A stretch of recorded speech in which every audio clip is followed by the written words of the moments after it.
వృశ్చిక రాశి వారు మహాలయాల అమావాస్య సందర్భంగా ఎలాంటి విధులను పాటించాలో ఈ వీడియోలో తెలుసుకుందాం. ఒకవైపు అర్ధాష్టమ శని జరుగుతున్న విషయం తెలిసినటువంటిదే.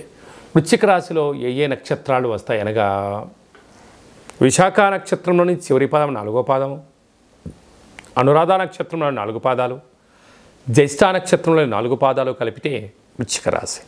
చాలామందికి డేట్ ఆఫ్ బర్త్లో లేనటువంటి కారణం వలన పేరు యొక్క మొదటి అక్షరాన్ని అనుసరిస్తూ ఆ రాశిని తెలుసుకునే ప్రయత్నం చేద్దాం. తో, నా, నీ, ను, నే, నో, యా, ఈ, యు అక్షరాల వారందరూ కూడా వృశ్చిక రాశి జాతకులే.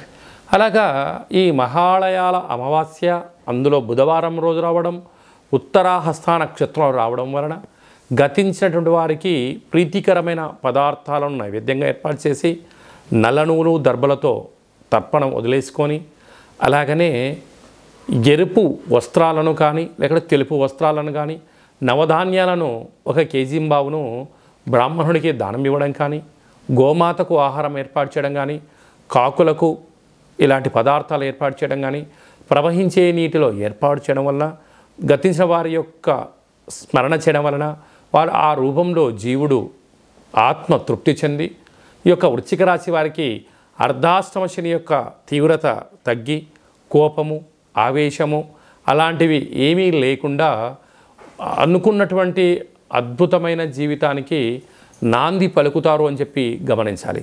అలాగే వీరికి అర్ధాష్టమ శని యొక్క ప్రభావం వలన వీరి యొక్క జన్మ నక్షత్రం రోజున పూర్ణిమ అమావాస్య తిథుల యందున దూర వాయు జల ప్రయాణాలు పెట్టుకోవద్దు.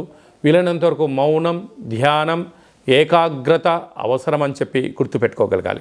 సంతాన స్థానంలో రాహు సంచారము చేయడం వలన పిల్లలతో ఇబ్బందులు, తల్లిదండ్రులతో ఆస్తి పంపకాలలో అనేక రకాలమైన ఇబ్బందులు పొంచి ఉన్నప్పుడు మూడో వ్యక్తులు దూరి ఇటు మీకు చెందకుండా అటు మీ తల్లిదండ్రులు చెందకుండా పరాయి చేతుల్లోకి ఆస్తులు వెళ్ళిపోయే పరిస్థితి చాలా అధికంగా ఉంటుందని చెప్పి గమనించాలి. అలాగనే సప్తమంలో దేవగురు బృహస్పతి సంచారం చేయడం వలన మౌనం, ధ్యానం, ఏకాగ్రత, సత్సంగం వలన ఎంత నెగిటివిటీ యొక్క ప్రభావం ఉన్నా మీరు ఏదైతే అనుకుంటారో దాన్ని సాధించడంలో ముందు వరుసలో వృశ్చిక రాశి వారు ఉంటారో అని చెప్పి గమనించాలి. అష్టమంలో కుజుడు సంచారం చేయడం వలన కుజదోష ప్రభావం కారణం వలన దూరావాయు జల ప్రయాణాలు పెట్టుకోవద్దు. మీ జన్మ నక్షత్రం రోజున అష్టమి, పూర్ణిమ, అమావాస్య తిథుల యందున ఆవేశానికి దూరంగా ఉండడం, మౌనంగా ఉండడం, తగాదాలకు వివాదాలకు దూరంగా ఉండగలిగితే చాలా మంచి కాలం. లేకపోతే వాహన ప్రమాదాలు పొంచి ఉండడం వల్ల అనేక రకాల ఇబ్బందులకు మీకు మీరే కేంద్ర బిందువులు అవుతారు అని చెప్పి గమనించాలి.